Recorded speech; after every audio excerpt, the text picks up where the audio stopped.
Онан кейін мен мынау тарихшыларға таңғалам. Неге біз 570 жыл? Иә. Неге Түркістан 1,5 мың жылын тойлайды, Тараз 2 мың жылдығын тойлайды? Мынандай Мағжанның айтқан дүниесі бар.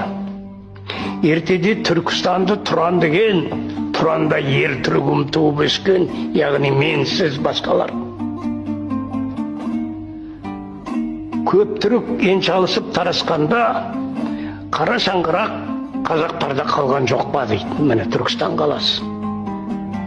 Көп түрік еншалысып жан-жаққа тарасқанда дейді. Сол түріктің бірі Әзірбайжан, бірі өзбек. Әзірбайжан Бакудың 5 мың жылдығын тойлайды. Самарқан 4 мың жылдығын тойлайды. Бізден отау болып шыққандар. Түркістан